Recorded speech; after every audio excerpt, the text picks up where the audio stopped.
Hello and welcome to the first episode of the Summer Sale Sampler. I'm Snub and I'm here to talk to you about Frostpunk. Currently we're 15% off on this new title, well, relatively new, from 11-Bit Studios, the guys responsible for This War of Mine.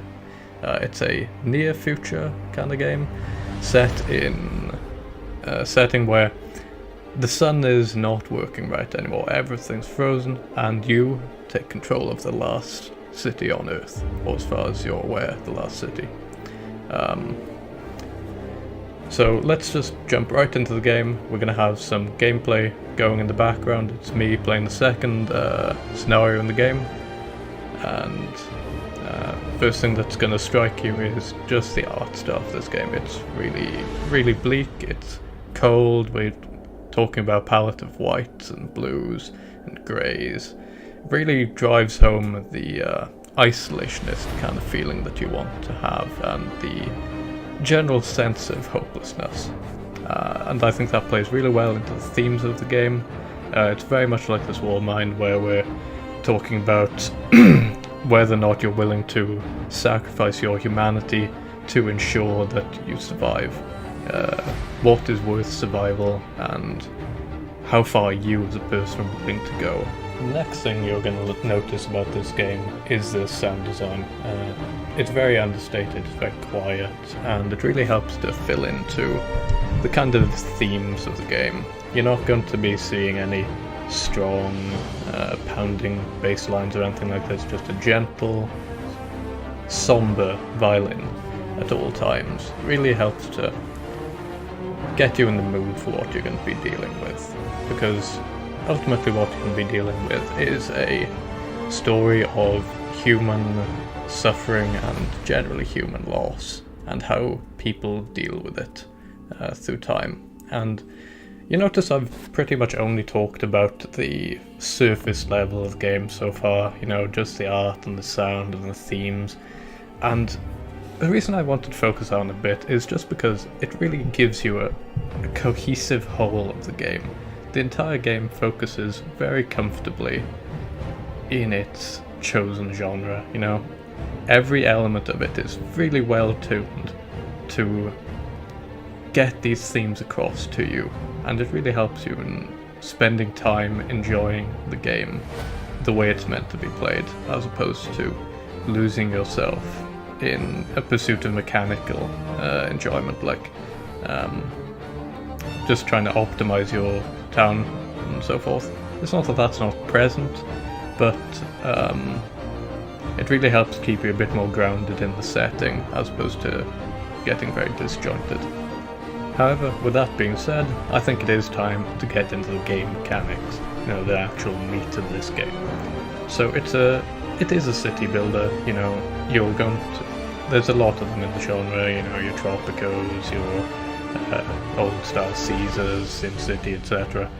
And it's important to see what this game does different to those, as opposed to what it does similar. The first thing that's probably hit you is the game doesn't follow grids, or rather it follows a circular grid, which, it doesn't sound like it's a big deal, but maybe I'm just weird here, but I really enjoy it. I think it's really novel, it's fun, it changes the way of building, because when I'm left with a blank space, I make little square grids. I'm not gonna lie, I turn into a full totalitarian commie block builder. I make those blocks square, I make them rigid. It's awful to watch. But with a circle, it forces you to think a bit differently and play a bit differently, and it's fun. The art style on all the buildings is really on point. All of them look like ramshackle. They've got very warm orange light coming from in the middle, and it was a really great contrast to the general bleak whites and greys and blues of the surrounding world. Really great to behold when you've got a nice big city ticking away, and always a generator right in the middle, belching steam and fire. It's beautiful to look at, and really good job on the art design there. And that really brings us into your core gameplay loop. Your core gameplay loop is the pursuit of resources to survive. I mean, it doesn't get much simpler than that.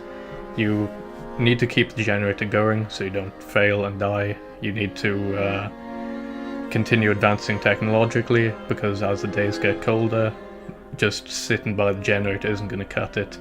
And your core gameplay loop is just basically, how can you maintain a high enough efficiency and a high enough level of productivity to stave off the cold, while pursuing various goals that are scenario dependent. In the one that you'll be watching after I'm done talking, it's trying to fully automize a base using the automatons, which again have beautiful designs, really cool. Don't really see how they can do the jobs they do because they don't have little arms or manipulators, but it's fine, they're cool anyway, don't worry about it. And while we have this very simple concept, the game frequently throws wrenches at you. You know, you will have people getting sick because as the days get colder, people get sicker in previously habitable conditions. You'll have things break down, you'll have refugees, you'll just run out of resources. I mean, you do need to really prioritize a lot of things for things to function, and it gives you a very stressful, but in a good way, you know, kind of like Papers, Please, where when you're done with a level, even if it takes like an hour or an hour and a half, 2 hours, you're just worn out but satisfied. You know, it's a really good feeling that the game leaves you with. And you might think that it would be very easy to get lost in the depth of the mechanics or the level of multitasking you need to do, but the tutorialization in this game is really spot on. There's a tutorial page in a lot of detail for virtually everything that you can ask for. The UI really helps as well. Like, it's spectacularly clean, it's really easy to navigate. You'll see it in the gameplay, and as I'm talking over it now, that while understated, you still get everything you need to have, and the temperature overlay is just phenomenal. It really, really takes away what could be very tedious micromanagement, or like trying to find what's cold and what isn't, and simplifies it perfectly. It really can't compliment that overlay enough. Really ties the game together. Yeah, I think that's a fairly decent, quick overview of the game mechanics, because I don't want to go into the minutiae of it too much. Well, maybe not in this video anyway. This is a sampler, remember. That is the branding we're sticking with. Ho ho. I would like to make a quick note of the performance.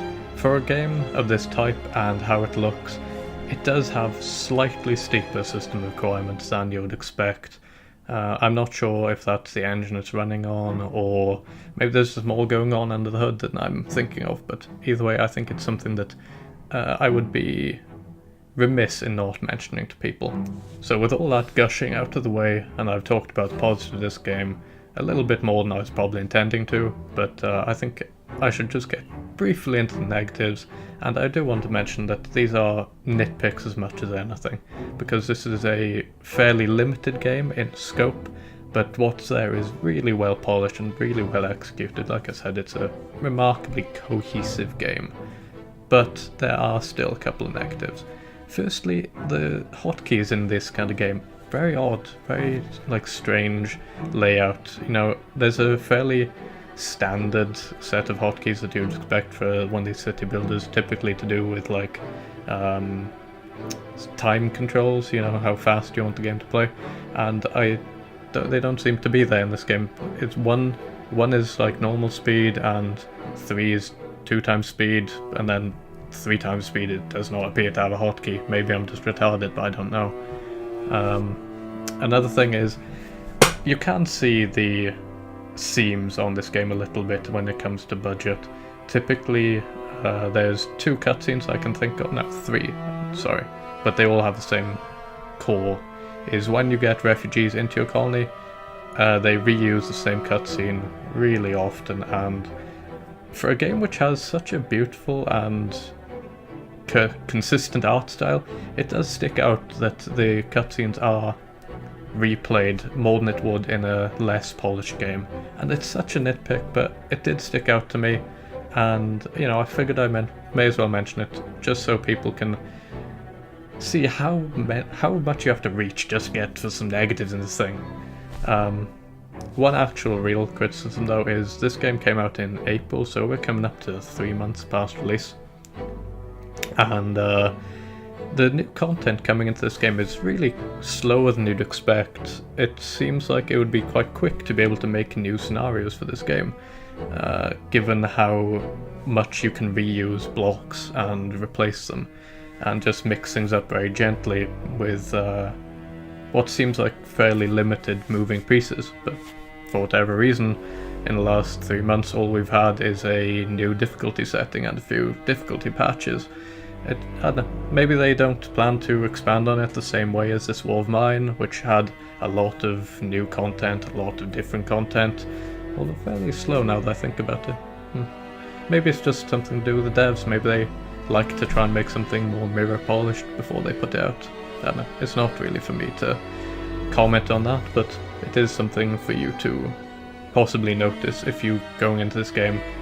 I beat the entire game in about 6 to 8 hours, not including the amount of time I spent playing again to re-record this video. So it's not a long game by any stretch of imagination, which is why it's going in the sampler. It's neat. I would recommend getting this on sale, even though it's so good. But you know, it's up to you. What is your hour per dollar or hour per pound, you know, cut off? But for me, I got it on release and I wasn't disappointed with it, but I can see why some people would like to wait until it's on sale. Alright, well, I think everyone's probably heard enough from me, so I'm going to let the gameplay speak for itself. I'm going to leave the whole second scenario up. I've done this one pretty perfectly, did all of the optional objectives, so try to have a look at that if you're not already sold or not sold from what I've said. So yeah, that's the end of this summer sampler from me, Snub.